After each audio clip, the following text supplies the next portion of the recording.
pesawat terbang Bapak Ibu yang kita naik itu di ketinggian tertentu, kalau nggak pas bikinnya bisa retak Pak, pesawat itu bisa retak.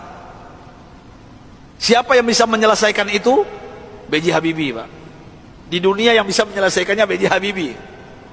Sampai beliau digelari oleh teman-temannya di Jerman apa? Mr. Crack, Mr. Retak. Bukan retak otaknya Pak. Pejabat kita yang banyak retak otaknya Pak. Ini maksud saya apa?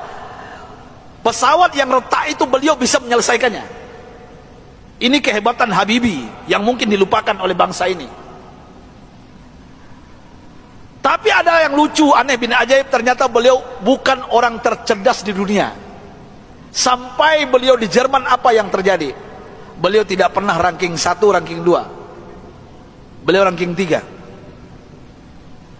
Sampai beliau cemburu kepada 2 orang yang ranking 1, ranking 2, dan ini orang Yahudi Pak, orang kafir, laki dan perempuan.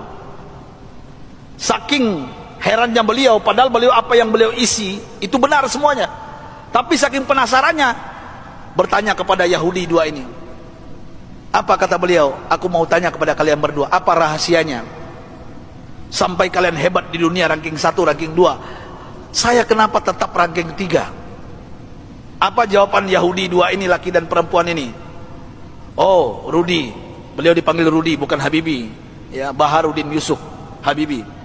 Rudi, this is our secret. Ini rahasia kami. Nggak mungkin kami kasih tahu. Besok beliau tanya lagi, apa rahasianya? Besok tanya lagi. Berhari-hari beliau bertanya. Akhirnya bosan Yahudi 2 ini. Sampai Yahudi ini mengatakan, Bapak Ibu rahasianya.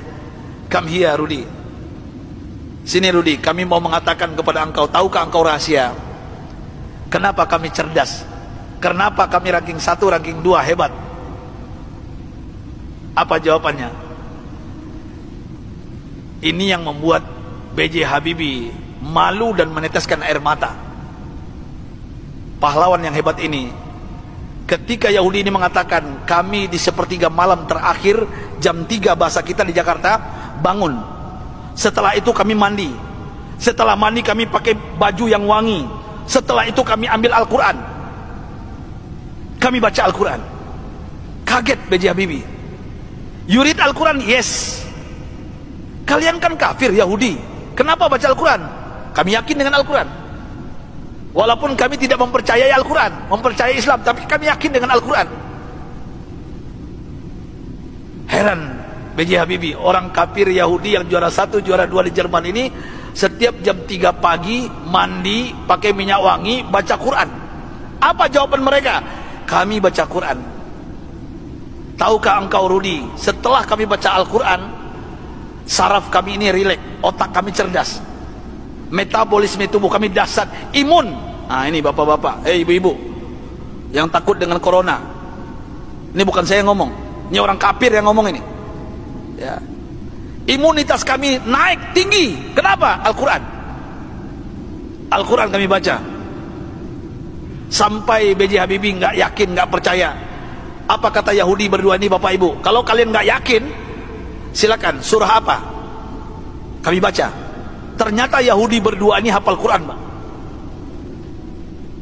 Apa saat itu jawaban B.J. Habibie? Thank you very much, my brother, my sister. Beliau pulang ke kosannya, ke kontrakannya. Sampai di kosan, di kontrakan, beliau sujud menangis. Rasanya tertampar wajah beliau, malu beliau, padahal beliau beragama Islam, orang kafir.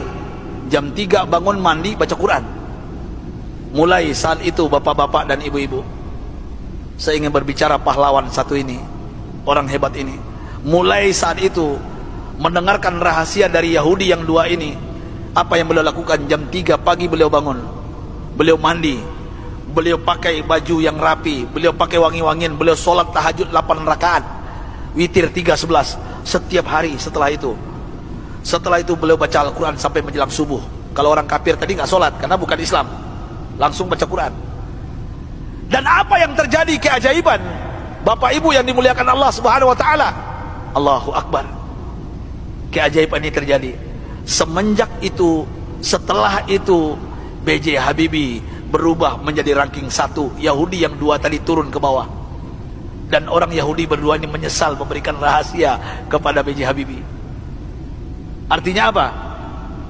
Kalau ingin merdeka kita di Indonesia, jangan tinggalkan Al-Quran. Kalau ingin sukses anak-anak kita, bapak, ibu, cucu kita, sampaikan kepada mereka Al-Quran adalah obatnya.